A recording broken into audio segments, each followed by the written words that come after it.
guys. Well, that was fun watching Dolphin Tale. And you probably picked up on some of those things I was talking about a little bit earlier. You might have seen that, the beating of water on the animatronic dolphin rather than the real one. But before I get into the Dolphin Tale stuff, I just want to give you a general overview of what we actually do at the Clearwater Marine Aquarium. We're so much more than just working with cetaceans, meaning dolphins and whales and porpoises. We work with a lot of other animals as well as do a lot of educating the public as well. So this is our mission statement. We believe in preserving our environment while inspiring the human spirit through leadership in the rescue, rehabilitation, and release of marine life, environmental education, research, and conservation. We are a nonprofit organization. So where I hail from is the education department, and we do all sorts of different stuff in the education department. It's my favorite department to work in because I get to dabble in so many different things. For example, we do eco boat and kayak tours. This is really fun. We have guests come out on the boats with us while we're actually conducting real scientific research. So we'll do things like survey the seagrass beds and take account of what species we find there and their abundance. Also, we do dolphin research, and you can come out with us, help us find dolphins. The more people we have on the boat, the easier it is to spot a wild dolphin. Everybody looking at the water always helps. And we actually can identify individual dolphins in our area by their dorsal fin. So that's the fin on their back. And just like humans have unique fingerprints, dolphins have unique dorsal fins. And so we can actually tell some of those dolphins apart, and we can take ethograms, which is a behavioral analysis of what those dolphins are doing in the wild. And I'll get into that a little bit more. And then also we do kayak tours. That's a lot of fun. We do things through education like coastal cleanups. So you can see just in this past year, there's a couple of them there. That's how much trash we collected. Total weight, 820 pounds, 875 pounds. It's really remarkable what we can actually collect. And it's really great to see people come out for that. We usually get 100 people or so that are going to come out there and help us clean up trash. And it doesn't really take that long. And you can see taking out 800 pounds of trash out of an ecosystem, that's a big deal. That's a big input and a way that a lot of people can get involved. I'm sure there's some coastal cleanups, maybe not so much right around here, but throughout the state that you definitely could participate in if you wanted to. We also had a trash cleanup for Sea Turtle Awareness Day a couple of weeks ago, and we had about 1,000 people show up. That was really awesome to see. And then we do things like educational programs. We go to schools and we talk, or things like this today. And we have camps as well. And if you're interested, we do have some brochures, I believe they might have passed out, or at the door, that have some of the camps that we're offering this summer. We have half-day camps and full-day camps, and lots of different ones to choose from. So research is a big part of what we do in the education department as well as our other departments. I talked a little bit about dorsal fin identification. I'll get into that a little bit more. Underwater behavioral autograms of sea turtles, fish populations in Clearwater Harbor. Like I was talking about, we do those seagrass bed surveys. And then, of course, prosthetic technology, which was brought on by Winter. So for our dorsal IDs, just so you can get an idea of what we actually do, we started this study in August of 2013. So we have about 5 years worth of data of our wild dolphin population. And this is a non-invasive way to be able to identify individuals. It's one thing to be able to study dolphins out in the wild and observe what they're doing, but you can get a lot more data if you can actually recognize individuals and see some behaviors that those particular individuals are displaying. So we have over 120 individuals that we can recognize by their dorsal fin just in the Clearwater Bay area. So very cool. And here's some examples. You can see how all these dorsal fins are going to differ quite a bit. Some of the ones that I see most often, like Callie, right there. I see her all the time. She has a calf that's about a year old, and she's actually on her second calf. So we've seen her have 2 babies, and that's really cool information to be able to have. It's not just a mother and calf pair out there. We actually know this particular dolphin, and we've seen her have a few offspring. And this is Troy. So you can see he has a pretty unique dorsal fin, and that's because it has been tagged a few times. Troy was actually a dolphin that we did a stranding rescue for. And if you've seen the movie Dolphin Tale 2, no, I don't want to give anything away, but there's a dolphin in the beginning of that film named Mandy who was actually a dolphin that we did rescue and released back in 2006, and she was actually found with this dolphin right here named Troy. And Troy we still see out in the bay. In fact, I just looked up the last sighting, and it was October of 2017. So a decade later, we're still seeing this dolphin out there in the wild that we helped, which is really rewarding, really awesome to see. So this is the fish population trends like I was talking about. That's seagrass bed survey. We use a big otter trawl net, that big green net right there. And we pull for 3 minutes. We're permitted to do that by the FWC. And basically what we do is we take account of all the different types of species we have so we can establish something called baseline data. And that's really important data, just how your environment functions under natural conditions. So that way, if something does happen, you can compare your data before and after. For example, I'm sure you guys all remember the oil spill in the Gulf of Mexico a few years back. Now we know that was a very negative thing for that environment. However, they didn't have a lot of baseline data actually established in that area. So it was very difficult to quantify anything or see the direct correlation of the oil spill and its effect on the local population. So we're being proactive and getting this information now. And it doesn't necessarily have to be something like an oil spill. It can be something like a hurricane. And we can look at our data before and after and see if that had an effect on any species. It's also important, especially for economically valued species of fish like the gag grouper up there, which the gag grouper gets its name because gag stands for giant Atlantic grouper. So it's kind of funny when you say gag grouper, you're saying giant Atlantic grouper. But that's the gag grouper up there. And then the mangrove snapper, all the snapper species, very important in commercial fishing. And so that's a good thing to be able to tell the trends with our baseline data, see if these populations are still doing well. We'll also, in addition to seeing what species we're finding in their abundance, we go after 3 particular indicator species. And those are fish species that a lot of other fish depend on for food. Not just fish, but things like turtles and dolphins as well. Things like pinfish. If you're a fisherman in the area, you probably are familiar with the pinfish. And what we do is we actually measure those fish. And we don't want to see all of them large or all of them small. We want to see a good variety of sizes. And that's going to say to us that they're constantly reproducing. And that's going to be able to support a much larger population of predatory fish and other animals.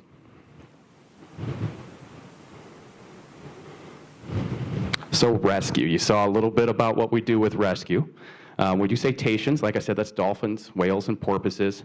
Manatees, we do assist with rescues of manatees. We don't have any at our facility, but we will certainly assist in those. Sea turtles, that's our primary patient. We get a lot of sea turtles. And then North American river otters, and we also have a few pelicans.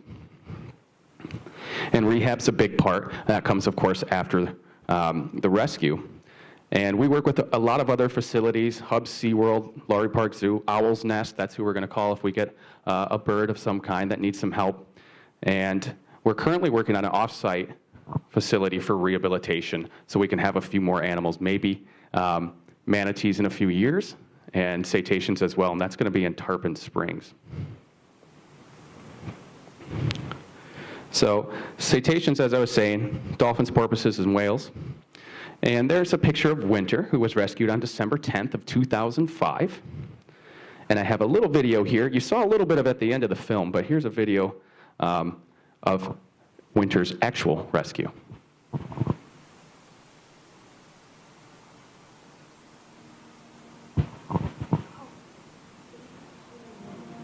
In an area best known for space shuttles and launch pads, a baby dolphin clings to hope. Having encountered a man-made device, she now fights for survival. We got a report of this animal at 9:30 this morning, and the injuries that she has are due to a crab pot entanglement with the rope. So it basically was dragging through the corners of her mouth and also caused her some abrasions around her body from being wrapped up. Like an injured athlete carted off the playing field, Winter says goodbye to the only world she has known, and into the hands of humans who live in these worlds. Will the team be able to keep her stable for the trip to Clearwater Marine Aquarium? The team has never seen damage to a dolphin tail like this. Having never been away from her mom until now, Winter's in a frightened and fragile state. With advance notice of the arrival, the Clearwater Marine Aquarium team wastes no time getting Winter into a medical pool, her first time in water outside her ocean home.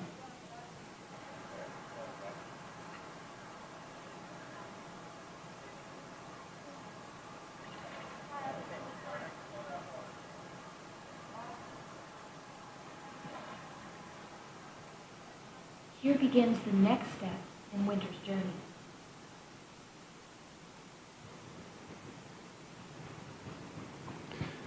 So as you could see, some differences between Winter's rescue right there and what happened in the movie. She was much younger than she was depicted in the movie, and that's because she had to be able to play herself, and they filmed the movie in 2010. So at that time, she was 5 years old. When she actually came to us, she was between the ages of 2 and 3 months, so she was much smaller, just a little baby dolphin. And with all of our dolphins that are residents with us, they are deemed non-releasable. And that's not actually our decision. That's our federal government's decision, the National Marine Fisheries Services, which is a department of NOAA. And the reason our dolphins, of course, Winter has her problem with her tail, but our other dolphins, why they're not releasable, is because of the age when they came to us and they came under human care. So dolphins do spend the first 2 to 6 years of their lives with their mothers, learning all of their traits, not just what to eat and how to catch it, but also how to socialize with other dolphins. So a dolphin that's orphaned under the age of 2 is generally deemed non-releasable. With Winter and with Hope, they were both between 2 and 3 months old, and our oldest resident, his name is Nicholas. He was actually in that movie playing the part of Krista. He plays the part of in that movie. Just a dolphin you see for a second. But he was 6 months old, so all of our dolphins were very young when they came to us, and that is why they are non-releasable. So like I said, sea turtles are a primary patient that we get, and one of the biggest problems sea turtles face, especially green sea turtles in this area, is something called fibropapilloma virus. That is a contagious virus among sea turtles that causes these tumors to grow on the soft tissues of their body. As you can see, there's an example there, and a lot of times it's around the flippers, around the head. Eventually, it's going to make it difficult for them to be able to forage for food. So we are one of 6 centers that can actually remove those tumors in the state of Florida, but it is a very long process, and so we usually have some fibropapilloma virus turtles under our care. We call them PAPS turtles for short. But another thing we face is cold stuns. And that's when the weather turns cold all of a sudden, and this is generally what happens with sea turtles being ectothermic, being reptiles.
So as you saw in there, we got over 50 turtles in 1 week, and that's when it's cold all of a sudden. These turtles are cold-blooded animals, ectothermic, like I said. So all of a sudden, when the temperature drops that drastically, that quickly, it's going to make them act very lethargic. It's going to be very difficult for them to have the energy to go forage for food, and then they start washing up on shore, kind of acting lethargic and lazy, and it takes them a little while of warming back up, getting some food in them, getting some nutrients to be able to be released back out to the wild. So we don't only deal with turtles that get cold stun here in Florida. The last 2 years in a row, we've gotten turtles actually from the aquarium in Massachusetts, because they have a cold stun up there, and they have so many turtles that they've taken in, they don't have enough space. So we've taken on a few of them the last couple of years, right around the holiday season. And release, this is the most rewarding part of our jobs. We release lots of sea turtles all over the state, depending on where they're from. And sometimes we have public releases that people can see and they can visit, which is really cool experience. And then a lot of times we have private releases because we want these sea turtles to be comfortable and not surrounded by people. But here is a short video of one of these releases. This is Ozzy.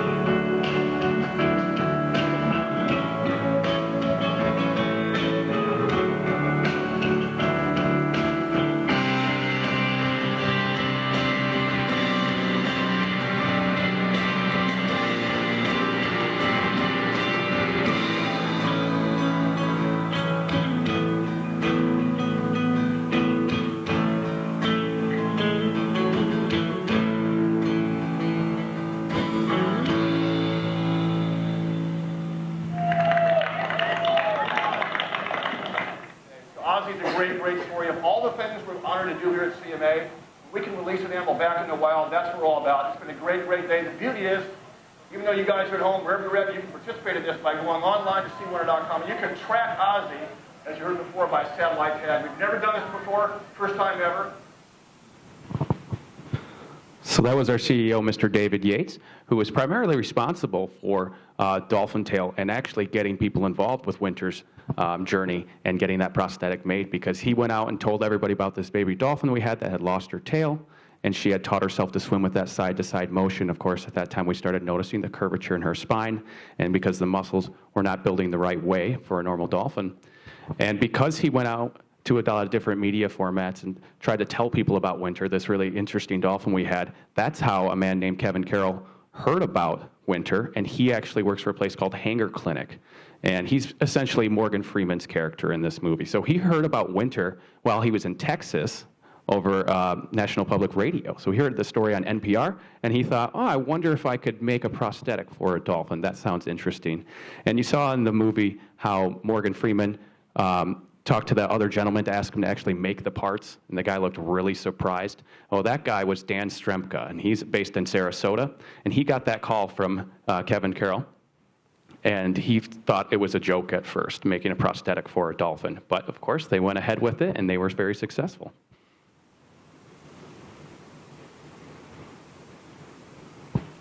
So here's some photos of some residents.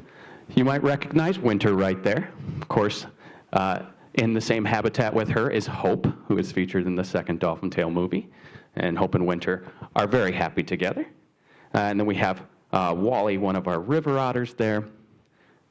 And then we have a hawksbill sea turtle at the bottom. So everyone can make a difference in their own environment. You know, we have our 3 R's, to rescue, rehab, and release. But there's 3 R's that everyone can live by, and that's reduce, reuse, and recycle. And so you can see some few bullet points up there, things to avoid, like using disposable plastics when possible.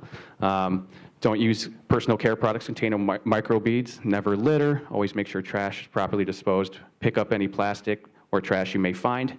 Get involved in and organize in beach cleanups. Use reusable bags and other reusable items.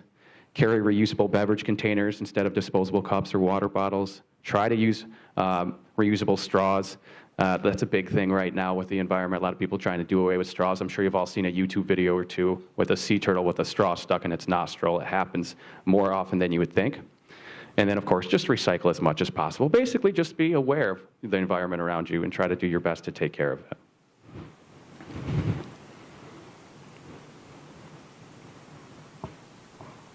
This is maybe one of the cutest things you'll see all day.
All right, as you can see, we definitely depend as a nonprofit organization on donations from people.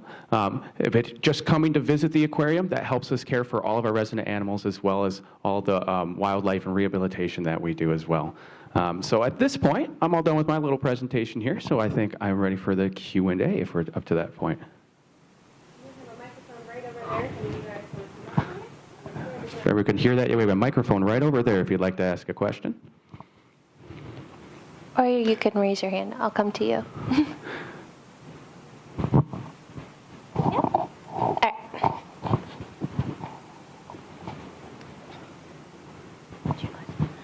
I know, and say my mom, and about dolphins, how they sleep. How do dolphins sleep? Yes. So they sleep kind of like a fish does. They kind of turn off half their brain at a time. And so they're never really fully asleep like us. They can't close both their eyes, unfortunately, because they have to be aware of what's going on around them. And dolphins are what we call a voluntary breather. So that means they have to think about every breath they take. So for example, when you're breathing, you don't have to think about a breath, right? I mean, you can, but you don't usually. Like when you're watching the movie, you don't think about every breath you take. So a dolphin actually has to think about that. So they can only shut off about half their brain at a time, and they'll just shut one half off and rest that side, and then shut the other half off and rest that side. That's a great question.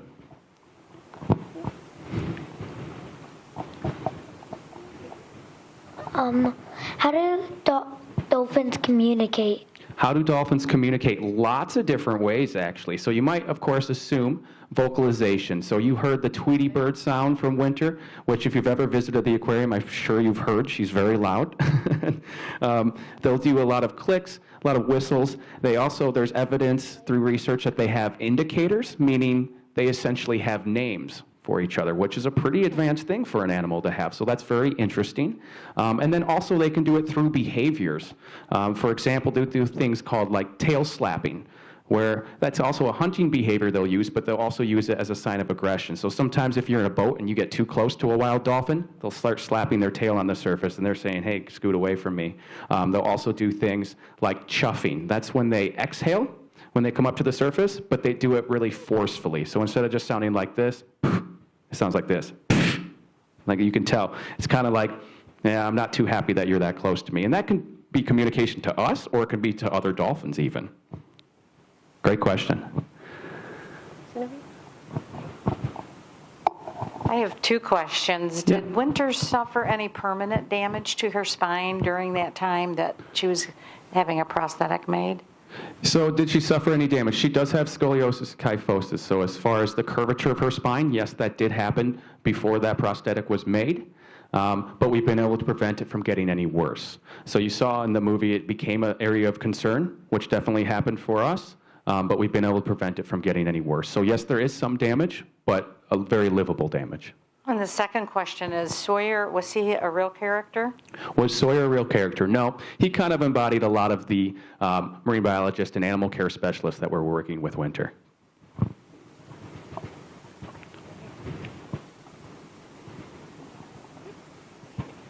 Hi there. Hi there. Hi. He wanted to know a little more information about the coastal cleanup in Clearwater and also the public releases.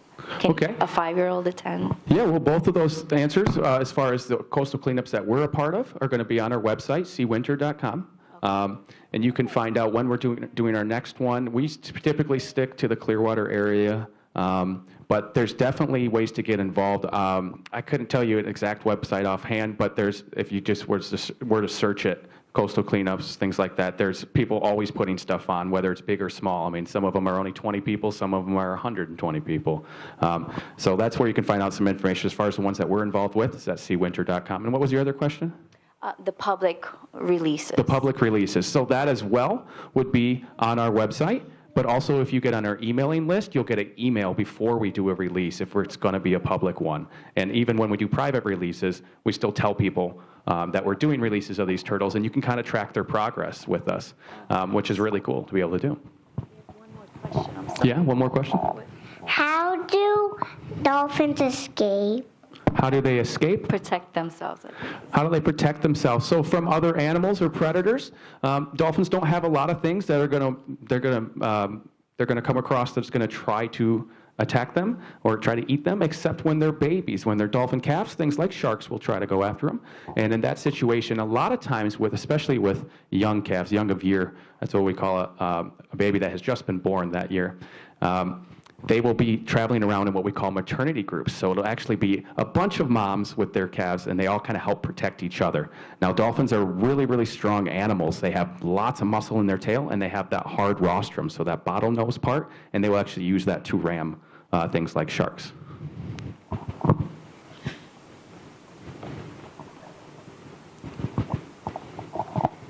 Was the aquarium actually in danger of going out of business?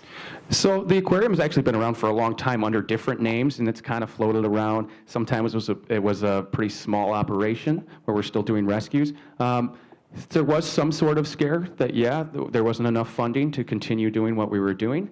Luckily for us, though, Winter kind of saved us. We saved her, but she kind of saved us, and she just brought notoriety about the aquarium. And then all of a sudden, more people started coming because they knew about Winter and wanted to see her, and then they could see all the other things we're doing. So at one time, but right now we're doing really well because of the notoriety we've gotten from Winter.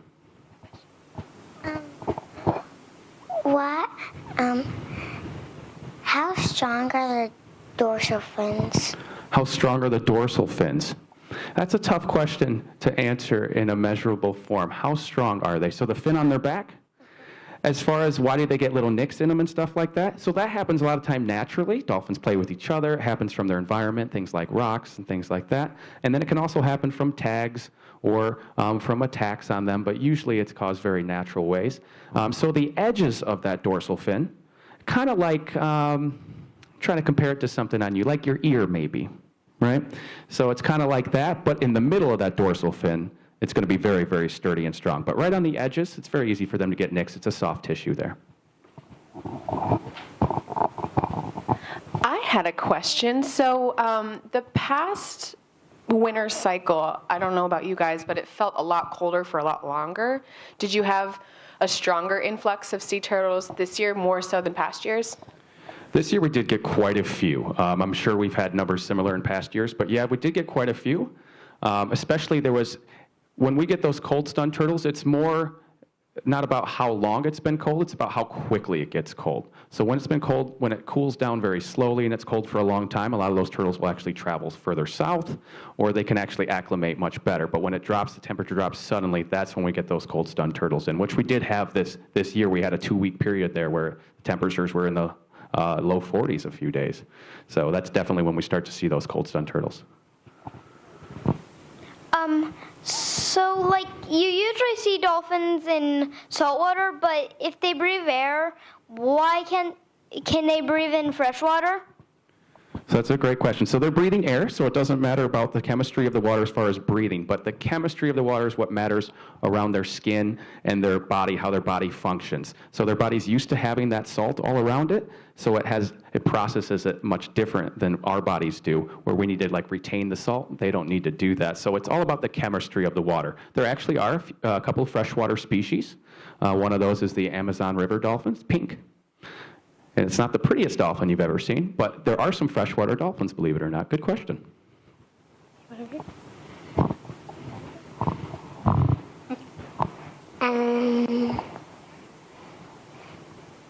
you want Mama to say the question? Okay. Sorry. Our question is about the social aspect of the dolphins, and how was that used as part of the rehabilitation for not only Winter but other dolphins to spur them on to want to live? So socialization is a very important thing. With our females, with Hope and Winter, we house them together. They're able to communicate with each other. They kind of have like a sister relationship, if you will. That's kind of how they treat each other. And they're going to learn how to socialize with each other through that way. But our male dolphins, Nicholas, or our single male dolphin, Nicholas, he actually has his own habitat. And a lot of people ask me about him being on his own, because in the movie they actually say a line in there that says it's illegal to house dolphins separately because they're such social animals. That's actually not true. In fact, male dolphins generally are by themselves. They're generally traveling alone. They spend all their time alone until it's breeding season, things like that. But male dolphins are typically alone, so Nicholas is just fine out there. But as far as what can we do to enhance their social experience, once they're under human care, they pay a lot of attention to our trainers, and there's a lot of interaction between our trainers and the dolphins. And not just for behaviors that we want to see, like maybe a jumping behavior, something like that, but for every aspect. So they get a lot of interaction that way. It might not be dolphin to dolphin interaction, but it's still interaction and keeps them stimulated. Did you have a question over here? Did you have a question over here? No, thank you. Oh, okay. Very good. All right, are there any other questions? Yeah, there's one down here and another one back there. Okay. I think we have one more. How old is Winter? Winter is 12 years old. And Nicholas, our oldest dolphin, he is 15, but he will be having his birthday this next month. Very exciting stuff. And so Winter's birthday we celebrate on October 10th is when we celebrate her birthday.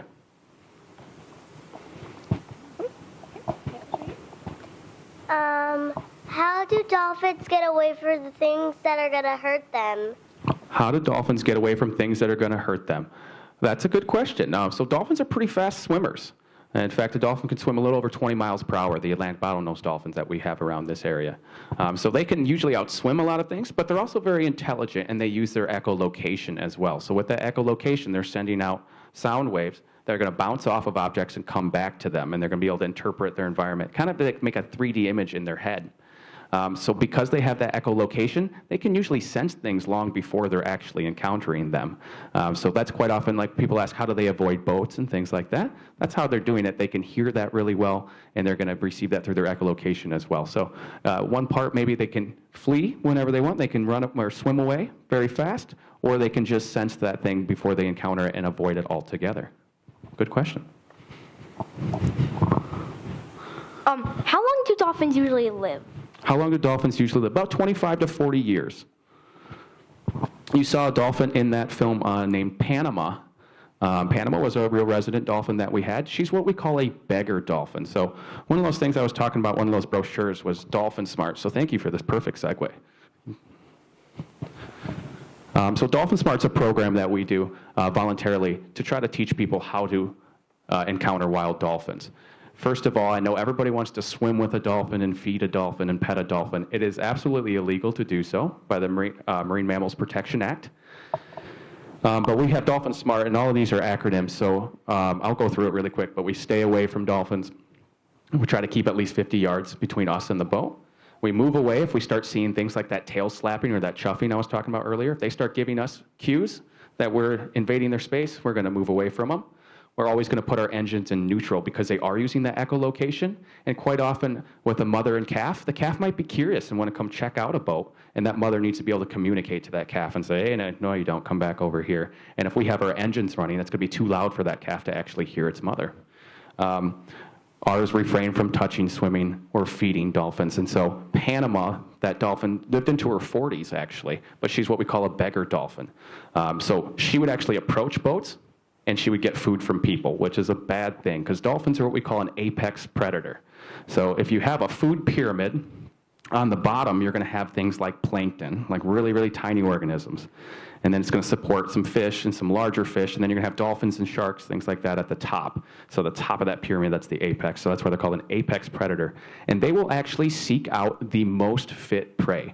So things like sharks are going to try to get the easiest meal they can. Quite often they're eating things that are already dead. Dolphins actually seek out the strongest and fastest of whatever they're hunting because they want the healthiest ones. So when people, even if they're feeding them fish that are found in the same waters, those fish might not be physically fit. Those fish have also been touched by people. Once a person touches something, we have a lot of bacteria on our body that dolphins don't encounter in their environment. So we could potentially be giving them fish that has things that are going to make them sick. And of course, lots of people feed dolphins things that they just shouldn't be eating at all, things like hamburgers and stuff like that. And so Panama, when she came to us, all of her teeth were actually ground down because she was eating the wrong things her entire life. And in addition to that, she had an infection where she ended up becoming deaf. And a deaf dolphin can't echolocate. So they actually touched on that in the movie, why she was not releasable, and that was absolutely true why Panama came to us. But still, despite all those things, she did live into her 40s, so she lived a good long life. So good question about how old they can live. And there's been some examples of ones living longer than that too, but generally 25 to 40 years.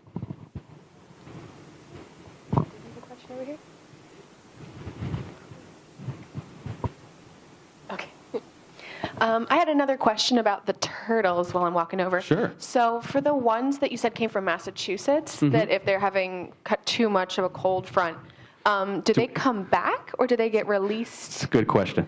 So what we'll generally do with those turtles, like for example, this year we got 12 of them right around Christmas, and they were Kemp's Ridley sea turtles. In fact, we gave them all the names of the reindeer. And we actually, when we get turtles like that come from the East Coast, sometimes they're sent back to where they're from. Most often, they're just taken over to the east side of the state, to the Atlantic side, and they're released there because those turtles are probably familiar with those waters. They probably go up and down the East Coast. So they're perfectly safe. That's an environment where they can find food and be able to forage for food. But that's generally what we do. If they're from the East Coast, we'll take them over to the East Coast of the state. Are dolphins native to Florida? Are dolphins native to Florida? Yes, certainly are. All right. Do we have any other questions that I can see? I got one more down here. One more down here? Okay, we'll do this last one, and then we can do the raffle. You've been asking me tough ones. No more tough ones. No, I'm just kidding. So how many dolphins get hurt every year? That we help with? So we'll help with quite a few rescues, whether it be a dolphin that we actually need to take under human care. If we can, we're going to help a dolphin right in its environment and release it right there. For example, we have a dolphin named Lenny. That's one of those 120 that we can recognize out there. Lenny got tangled up in some fishing lines, monofilament, and we had to do a detanglement. And because we don't have a tracker or anything like that on Lenny, we had to find him first. And we were able to do so because we had 5 years of information about where Lenny likes to hang out, who he's usually with. And we were able to find him very quickly. We did a detanglement, never even had to take him into human care. So if you count all those, our numbers get pretty high, but if you count the ones that we actually help transfer to a facility, it's going to be very low numbers, like single digits usually. And all sorts of facilities help. So we don't have the capacity to take on any more dolphins because all of our habitats are full right now. But we'll certainly help transfer them other places. And you saw with Winter, if you noticed in that video, we didn't actually do the rescue of Winter. That was Hub SeaWorld and Harbor Branch Oceanographic Institute. And that's because she was near Cape Canaveral. She was 4 hours away from our aquarium on the other side of the state. And if you were to be injured, you wouldn't expect an ambulance to come from 4 hours away. That's not going to help you at all. So whoever's closest is going to help that animal, and then they're going to put it where somebody has the capacity to take it on. So that's how we got both Hope and Winter. But we certainly help rescue some dolphins that we send to other facilities for treatment. We do have one other dolphin with a seasonal name. Her name is Summer, and Summer was rescued on July 4th, actually, 2014. And so we did all of her rehab. She was under human care for her rehab, and because of her age when she was orphaned, she was deemed non-releasable. But we didn't have the capacity to keep her at our facility, so she actually now resides at the Dolphin Research in the Florida Keys. So you can see Summer there still today. Yeah? I can hear you. I'll repeat it if you need. How do dolphins get their names? How do dolphins get their names? Good question. Lots of different ways, especially with our dolphins that are out there in the wild. Those ones usually get their names, so if we see an initial sighting and we see it's at the dorsal fin that it's a dolphin we haven't seen before, we'll actually wait a while and see if we see this dolphin reoccurring. And once we notice that there's a trend of this dolphin being in that particular area, in the Clearwater Bay area, then we'll settle on a name. A lot of times it has something to do with their actual dorsal fin. For example, we have one that did get hit by a prop, and it split its dorsal fin. So it looks, I can't do it, but that thing. And her name is Vulcan. So a lot of times they'll have names that actually have something to do with what their fin looks like to us, so we can remember it easier that way. But they also get a number ID as well. So for all of our actual research, we'll use the number IDs. And that's just going to go progressively along. So the very first dolphin back in 2013, that's number 1. And now we're up over 120. All right. So thank you all for your awesome questions. We're going to go ahead and do the raffle now. So let me... All right, the number is 070566. Oh, did we get one? Woohoo! Congrats, guys. All right, we'll give those tickets to you guys, and for everybody else, thank you so much for coming today, sticking around for questions. Let's do a final round of applause for Paul. And thank you so much. I have one more thing to say. Oh. One more thing to mention very briefly. If you guys really enjoy the Dolphin Tale movie, I definitely recommend watching Dolphin Tale 2. But a couple of the actors are actually coming to the aquarium very soon here. So I wanted to get these dates right. So June 4th through 7th, so coming up here in just a week or a couple weeks, we have Nathan Gamble, who played Sawyer. We have Cozy Zuhlsdorf, sorry if I'm butchering that name, who played Hazel. And then we have Austin Highsmith, and she played the part of Phoebe. So they will be visiting the aquarium through June 4th through 7th, and you can come get a picture with them, get an autograph, and that's all included just in your admission to the aquarium. So it's something they do. I think that's really neat that they still come back to us all the time, a couple times a year usually, to meet some of the people that are inspired by Dolphin Tale. And then also they're going to be here July 21st through 26th as well. So if you can't make the 4th through the 7th of June, July 21st through 26th. And Harry Connick Jr. is also having a concert at Eckert Hall June 5th through 6th. So I don't know, he might make a surprise appearance to the aquarium. That would be really cool. I don't know anything about it, but that would be really neat if that happened. All right, that's all I have.